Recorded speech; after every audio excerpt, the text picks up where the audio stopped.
On May 27, 2026, the Japanese Diet passed legislation establishing the National Intelligence Council and a new administrative body, the National Intelligence Secretariat.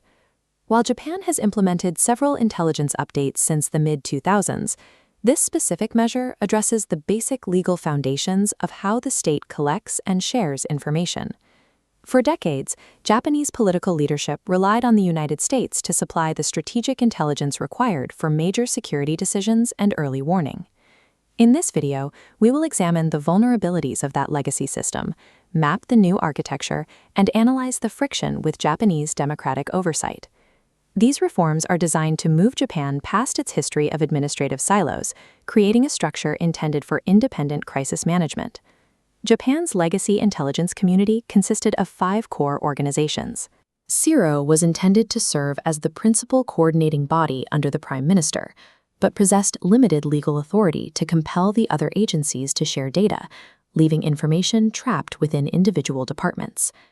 This system also lacked 2 components common in other G7 nations: an independent foreign human intelligence organization and a dedicated domestic intelligence service.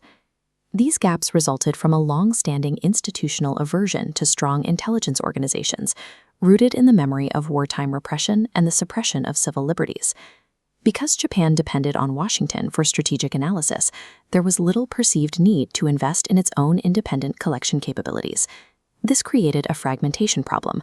Without a statutory mechanism to force interagency cooperation, the Japanese government was unable to conduct true all-source intelligence analysis. By the early 2020s, relying primarily on Allied intelligence for early warning was increasingly difficult to maintain in a deteriorating security environment.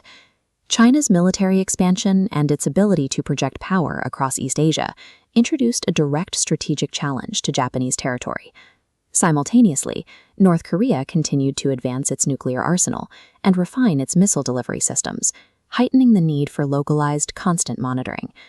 Kinetic conflicts in Ukraine and the Middle East further highlighted structural instability in the international political environment, with economic effects that reached Tokyo.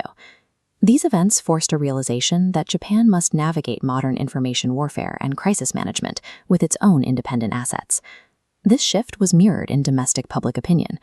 Polling showed Japanese society becoming more receptive to stronger security capabilities, though concerns regarding potential overreach remained.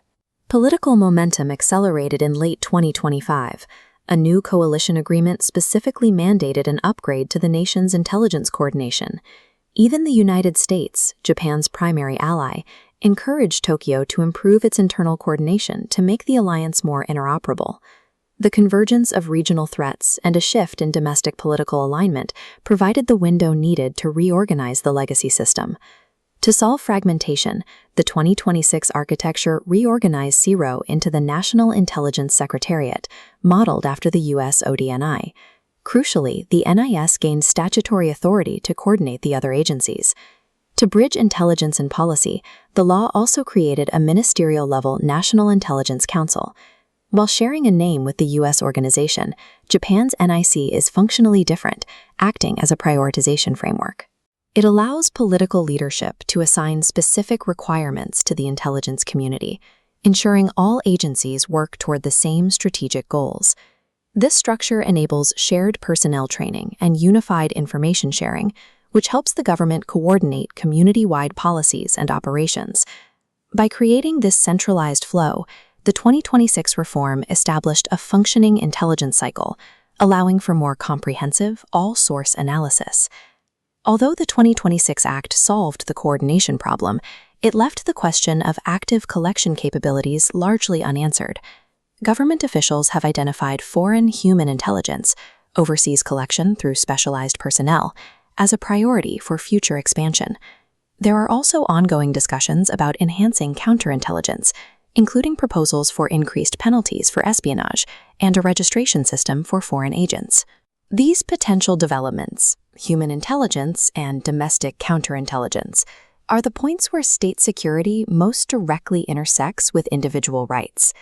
Critics and segments of the public remain concerned that these powers could lead to human rights violations or the politicization of intelligence activities. These concerns were explicitly acknowledged during Diet deliberations, resulting in a supplementary resolution attached to the 2026 legislation to safeguard democratic principles.